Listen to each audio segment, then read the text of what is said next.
Thank you very much. For those who do not know, Blue Engine is a graphics engine mainly, and the way it works is it doesn't give extra detail, extra functions and functionality for you besides just the graphics part. So it's mainly just graphics. You don't have audio and audio networking and stuff like that. So it has graphics, you input, and anything related to that.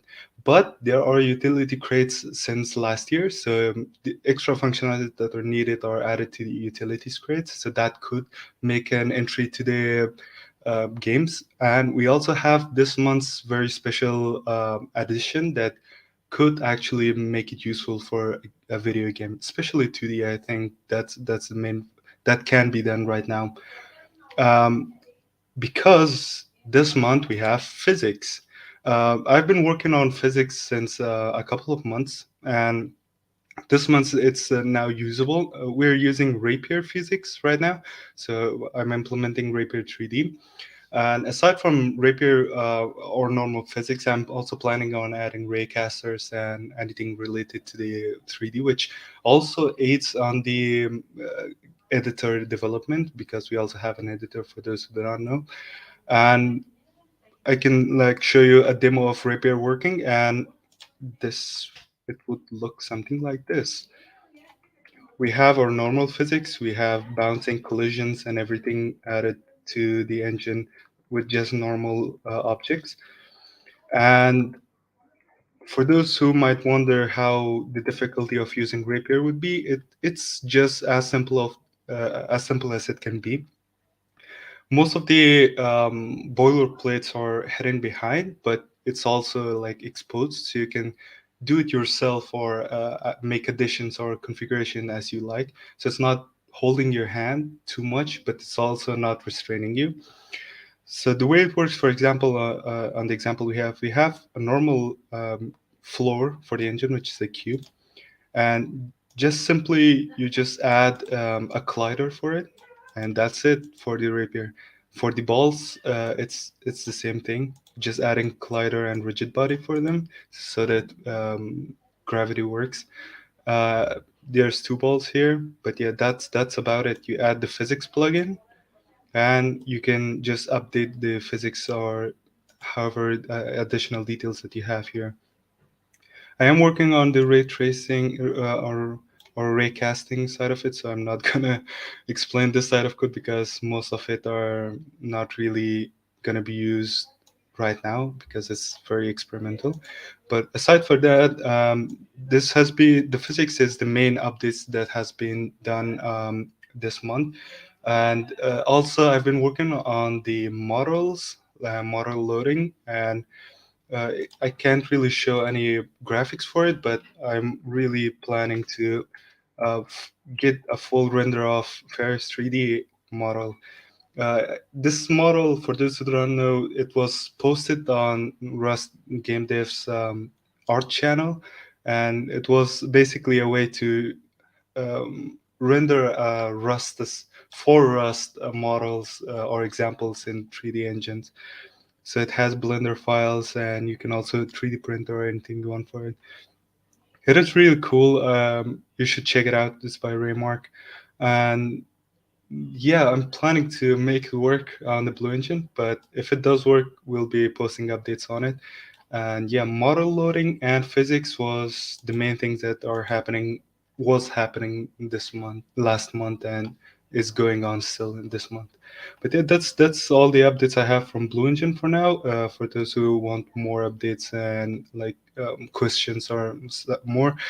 Oh yeah, I also forgot Iced. I've been really interested in Iced GUI and recently, so I've been trying to add it on the Blue Engine. A lot of progress has been done, but I am stuck on one part of it, which is a trait problem.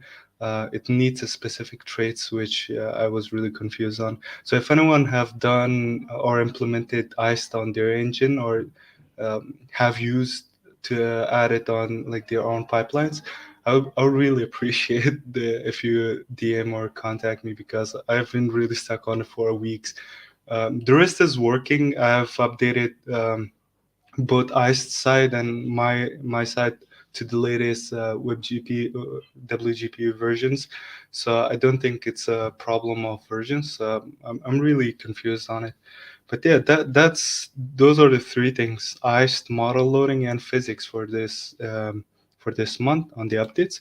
And on the question of it, if it can be used for making games, I'm not really sure it can. It can be for those who want a challenge. So I'm not really sure yet.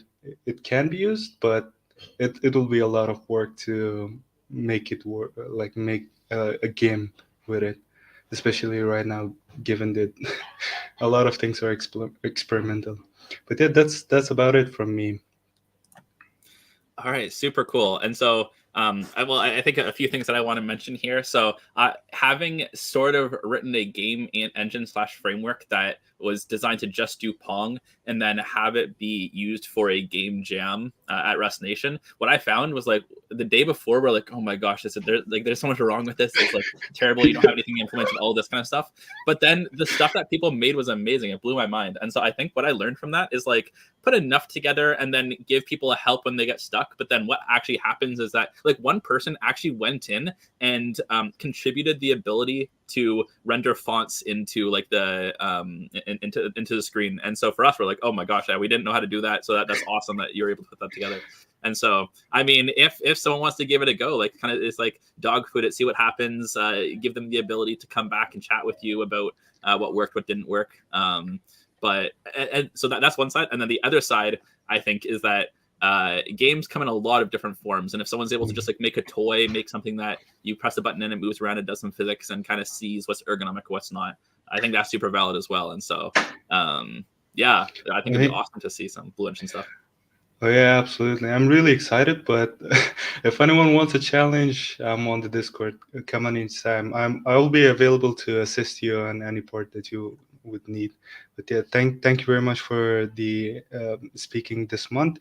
I'm really excited for what we'll have in the next month or so. Absolutely awesome. Yeah, I'm definitely excited to have you back. Now, one question we did have in chat regarding the Rusty Jam that I just want to bring up. So there was a question, any thoughts about any policies on using ML generated content? And so what we'll do is we'll take a look at that. We'll come up with something that we do put on like the Rusty Jam intro, just so that we're not exactly sure what we'll say just yet, but there will be something that does specify that. So I just want to make that clear.